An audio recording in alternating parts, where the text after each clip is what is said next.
صحیفہ چھوٹی کتاب کو کہتے ہیں اور کتاب بڑی کتاب کو کہتے ہیں۔ حضرت آدم علیہ السلام کے اوپر 10 صحیفے نازل ہوئے اور حضرت ابراہیم علیہ السلام کے اوپر 10 صحیفے نازل ہوئے اور حضرت شیس علیہ السلام کے اوپر 50 صحیفے نازل ہوئے اور حضرت ادریس علیہ السلام کے اوپر 30 صحیفے نازل ہوئے۔ تورات حضرت موسیٰ علیہ السلام پہ، انجیل حضرت عیسیٰ علیہ السلام پہ، زبور حضرت داؤد علیہ السلام پہ اور قرآن مجید جناب محمد رسول اللہ صلی اللہ علیہ وسلم کی ذات اقدس پہ نازل ہوا ہے۔ یعنی قرآن جو ہے 103 کتابوں کا مجموعہ ہے، 103 کتابوں کا مجموعہ ہے۔ کون؟ قرآن مجید۔ اور قرآن مجید یہ اللہ تعالیٰ کی لاریب کتاب ہے۔ قرآن کو قرآن بھی کہتے ہیں، قرآن کو کتاب بھی کہتے ہیں، قرآن کو کلام بھی کہتے ہیں۔ تینوں نام قرآن کے اندر موجود ہیں۔ یسمعون کلام اللہ، یسمعون کلام اللہ، کلام اللہ اس لیے کہتے ہیں، فرمایا ھذا کلام اللہ وقد خرج من، یہ اللہ کا کلام ہے اور اللہ کے منہ سے نکلا ہے۔ کتنی اعزاز کی بات ہے ہمارے لیے کہ قرآن اللہ کے منہ سے نکل کے آیا ہے، اور جو چیز منہ سے نکلتی ہے اس کو بات کہتے ہیں، کلام کہتے ہیں، اور جس سے پڑھا جاتا ہے اسے قرآن کہتے ہیں، اور جسے لکھا جاتا ہے اسے کتاب کہتے ہیں، جسے لکھا جاتا ہے اسے کتاب کہتے ہیں۔ ایک اور بات آپ کو بتاؤں، اللہ تعالیٰ نے تینوں نام قرآن میں ذکر کیے ہیں، لیکن اللہ نے ذالک الکلام لا ریب فیہ نہیں کہا، ذالک القرآن لا ریب فیہ نہیں کہا، اللہ نے ذالک الکتاب لا ریب فیہ کہا۔ اس کی وجہ کیا ہے؟ اس لیے کہ کلام اللہ کے منہ سے نکل کے آیا، اس کے اندر کوئی شک کر سکتا نہیں ہے۔ اور قرآن جناب محمد رسول اللہ صلی اللہ علیہ وسلم کی زبان اقدس سے نکل کے آیا، اس کے اوپر بھی شک ہو سکتا نہیں ہے۔ نبی کی ذات معصوم ہوتی ہے اور اللہ خطا سے پاک ہے، اللہ خطا سے پاک ہے۔ نبی کی ذات معصوم ہے، نبی کی ذات خطا کر نہیں سکتی ہے، لیکن صحابہ کی ذات محفوظ ہے، غلطی سے معصوم نہیں ہے، غلطی کر سکتی ہے۔ اللہ کو پتا تھا کہ جو آپ اس قرآن کو لکھیں گے، لکھنے کے بعد یہ کتاب بن جائے گی، لیکن کل کلام آگے جانے کے بعد کچھ لوگ بے ایمان قسم کے، لعنتی قسم کے، دجال قسم کے، کذاب قسم کے، لعنتی بے ایمان، میں آگے بڑھ کے کہنا چاہتا ہوں، کوٹھے کی پیداوار، مدرے کی پیداوار، صحابہ کو برا بھلا کہنے والے، رب جانتا تھا کہ صحابہ قرآن کو لکھیں گے، بعد میں طبقہ آئے گا، کوئی صحابہ پہ تباہ کرے گا، بعد میں طبقہ آئے گا جو آ کر کے کہے گا لکھنے والے سچے نہیں ہیں۔ نہیں سمجھے؟ میں اپنے ایک ایک لفظ کا ذمہ دار ہوں، یہ مدرسے کے جلسہ ہے، میں اپنے ایک ایک لفظ کا ذمہ دار ہوں، نہ مجھے کسی نے کہا ہے، میں اپنے الفاظ کو خود ذمہ دار ہوں۔ میرا رب کو علم تھا، میرا رب جانتا تھا کہ کچھ لوگ ایسے آئیں گے جو لکھنے والے ہاتھوں کو کہیں گے یہ ٹھیک نہیں ہے، جو لکھنے والے ہاتھوں کے اوپر شک کریں گے۔ جب لکھنے والوں کا شک ہو گیا تو پھر میری کتاب کے بارے میں بھی شک ہو جائے گا۔ تو اللہ نے پہلے کیا دیا، ذالک الکتاب لا ریب فیہ، اس کتاب میں کوئی شک نہیں۔ ایک بات اور کہنا چاہتا ہوں، اللہ قرآن میں کہتے ہیں ما کان محمد ابا احد من رجالکم ولکن رسول اللہ وخاتم النبیین، کہ محمد صلی اللہ علیہ وسلم بالغوں میں سے کسی بالغ کے باپ نہیں ہے، وہ خاتم النبیین، اور کیا ہے؟ آخری نبی ہے۔ ہم تو یہ کہتے ہیں نا کہ نبیوں پر مہر، لیکن مرزائی وہ کہتے ہیں نبیوں کی مہر۔ نبیوں کی مہر، ہم کہتے ہیں نبیوں پر مہر، لیکن وہ کہتا ہے کہ نبیوں کی مہر اور مرزا قادیانی یا کہ چشم گول، وہ کہتا ہے نبیوں کی مہر مجھے مل گئی، انی دیا پترا صدیق نو ملی نہیں تو تینوں مل گئی۔ ان اللہ جعل الحق علی لسان عمر و قلبہ، کہ عمر تیری زبان پہ سوائے حق کے کچھ جاری نہیں ہوتا، عمر کو ملی نہیں تجھے مل گئی۔ عثمان تجھے دیکھ کے فرشتے حیا کرتے ہیں، عثمان کو ملی نہیں تجھے مل گئی۔ علی حیدر کرام شیر خدا، اسے ملی نہیں اور تجھے مل گئی۔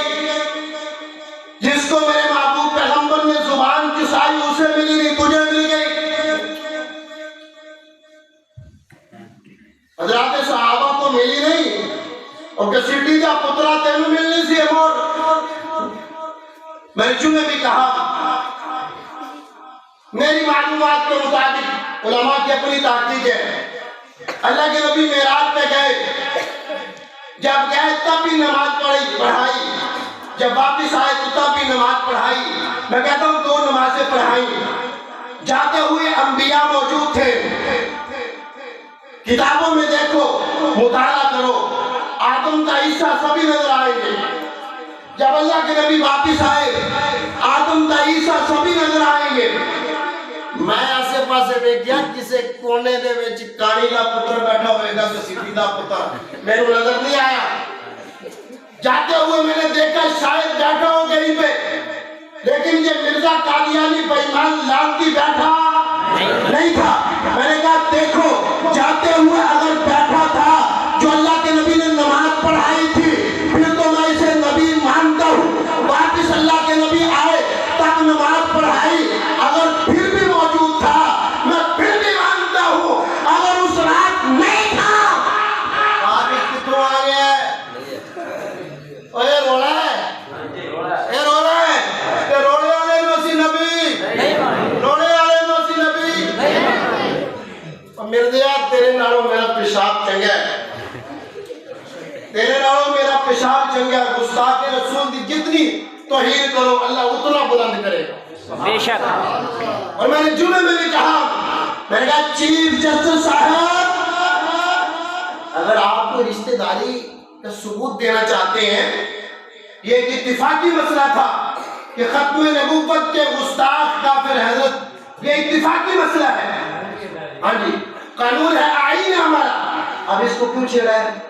اگر تو کوئی دلداری کا ثبوت دینا چاہنا ہے کہ کوئی نکی وڈی دا کوئی نکا وڈا کوئی رشتہ کر لا، نہیں سمجھے، نہیں سمجھے۔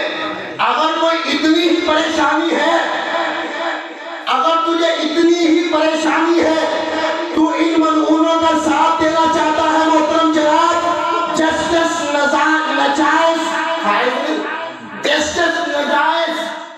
ناجائز صاحب، آپ کی رشتہ داری کرنے چھوٹی بڑی ہے، کچھ لے دے لیں۔ اگر آپ اتنی ہی ہمدردی کرنا چاہتے ہیں، ختم نبوت پہ جو ڈاکہ ڈالے گا، ختم نبوت کا مسئلہ ایمان کا نہیں، عین ایمان ہے، عین ایمان ہے۔ ختم نبوت کے مسئلے کے لیے 1200 صحابہ نے جانے دیے، 1 2 3 4 نہیں، 1200 صحابہ نے جانے دی ہے۔ اور اپنے محمد کی قسم کھا کے کہتا ہوں، ایسی کوئی باندر قلعہ کھیڑنے واسطے نہیں جب میں ختم نبوت کا مسئلہ آیا، ہم بزدلی بھی نہیں دکھائیں گے اور بے عقلی بھی نہیں دکھائیں گے۔ بزدلی اس لیے نہیں دکھائیں گے کہ ختم نبوت پہ قربان ہونا یہ بہت بڑی سعادت کی بات ہے، اور بے عقلی اس لیے نہیں دکھائیں گے میری کسی آگے میں چڑھ جانا۔ ہمارے بڑے جس طرح ہمیں آرڈر کریں گے، جس طرح ہمیں حکم کریں گے، ہم اسی طرح کرنے کے لیے کیا ہے؟ تیار ہے۔ ختم نبوت سے، ختم نبوت پہ ہماری جان بھی کیا ہے؟ قربان ہے۔ یہ زبانی دعویٰ تو نہیں، جو کہتے ہیں زبانی دعویٰ نہیں ہے وہ ہاتھ کھڑا کرے۔ بچے یتیم ہو جائیں گے انشاءاللہ، وہ بچے یتیم ہو جائیں گے، بیویاں بیوہ ہو جائیں گی۔ اللہ کی قسم کھا کے کہتا ہوں اور آپ کے گھر میں کھڑے ہو کے کہتا ہوں، ختم نبوت کے مسئلے کے لیے، ختم نبوت کا مسئلہ ہو یا دفاع صحابہ رسول کا مسئلہ ہو یا قرآن کی حرمت کا مسئلہ ہو، ہم اپنی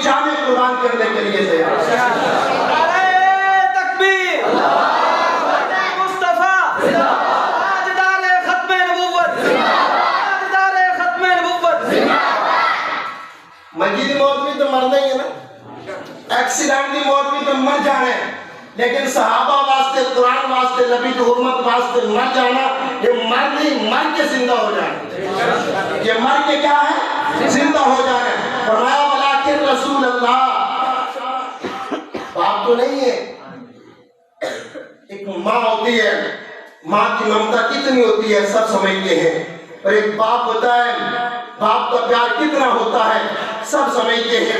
فرمایا دنیا جہان کے سارے ماں باپ کی محبت اکٹھی کر لو ولیکن رسول اللہ، لیکن نبی پاک صلی اللہ علیہ وسلم کی محبت سے پیچھے ہے۔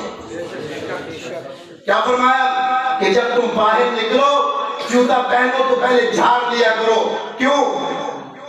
کوئی نقصان دہ چیز نہ ہو، تمہیں کاٹ نہ لے، تمہیں کوئی چیز کاٹے گی تکلیف مجھ محمد کو ہوگی، تکلیف مجھ محمد کو ہوگی۔ فرمایا پیشاب کرتے وقت صرف انسانوں کے نہیں، پیشاب کرتے وقت ذرا دھیان سے کیا کرو کہ یہ نہ ہو کہ کوئی کیڑا مکوڑا چوٹی تمہارے پیشاب میں بہ جائے، تکلیف مجھ محمد کو ہوگی۔